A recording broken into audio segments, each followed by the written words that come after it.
নমস্কার বন্ধুরা, আমি নতুন রেসিপি নিয়ে আসলাম। আজকে হচ্ছে মকর সংক্রান্তি। আজকে একটু বাড়িতে খিচুড়ি বানাবো, কিন্তু আজকে আমি আতপ চালের খিচুড়ি বানাবো।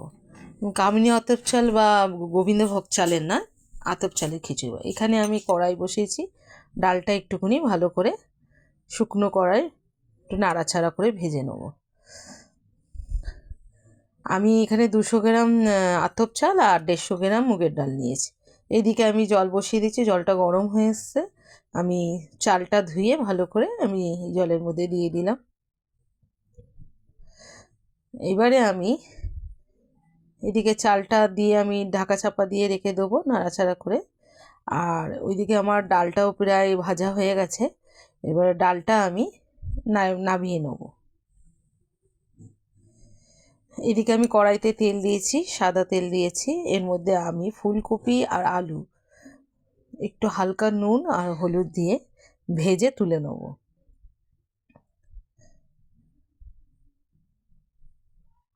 এইদিকে আমার চালটা বেশ খানিকক্ষণ একটু ফুটে গেছে, হালকা একটু সিদ্ধও হয়েছে। আমি এর মধ্যে এবার ডালটা যেটা ভেজে রেখেছিলাম ওটা ভালো করে ধুয়ে আমি ডালটা এর মধ্যে দিয়ে দিলাম। ডাল চাল একটু সিদ্ধ হয়ে যাক।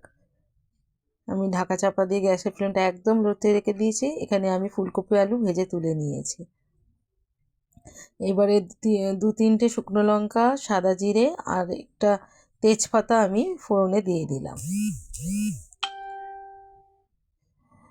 আর আমি মিক্সার জারে আদা, কাঁচা লঙ্কা, টমেটো, জিরে সব একসাথে বেটে রেখে দিয়েছিলাম, সেই বাটা মশলাটা আমি এর মধ্যে দিয়ে দিলাম। এদিকে আমি ওইটা কষাতে থাকি। এখানে এবারে আমার চাল আর ডালটা বেশ খানিকটা সিদ্ধ হয়ে গেছে। এবারে নুন হলুদটা আমি এর মধ্যে দিয়ে দিলাম, দিয়ে ঢাকা চাপা দিয়ে কিছুক্ষণ আমি সিদ্ধ করে নিলাম।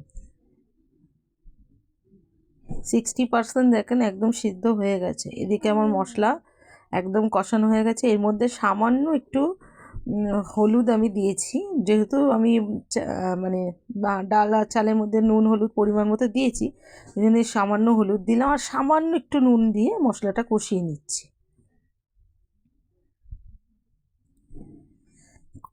এবারে ভেজে রাখা ফুলকপি আর আলুটা এর মধ্যে দিয়ে দিলাম, দিয়ে আমি বেশ খানিকক্ষণ এটা একটু কষিয়ে নেবো।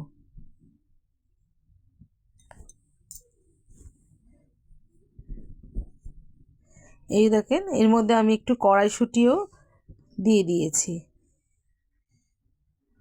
এদিকে একদম দেখেন চাল ডাল একদম সিদ্ধ হয়ে গেছে। এবারে ভেজে রাখা ফুলকপি আলুটা আমি এর মধ্যে অ্যাড করে দিয়েছি, মশলাটা একদম অ্যাড করে দিয়েছি, দিয়ে ভালো করে মিশিয়ে নিয়ে আমি আর কিছুক্ষণ ঢাকা দিয়ে রান্না করে নেব। দেখেন খিচুড়ি আমাদের একদম রেডি হয়ে গেছে। এবার এর মধ্যে আমি 1 টেবিল চামচ ঘি দিয়ে দিলাম আর একটু গরম মশলার গুঁড়ো দিয়ে দিলাম। আর অল্প একটু মিষ্টিও আমি দিয়েছিলাম যখন মশলাটা কষাচ্ছিলাম। 1 চামচ মতন আমি চিনি এর মধ্যে অ্যাড করেছিলাম। এই যে দেখেন একদম আমার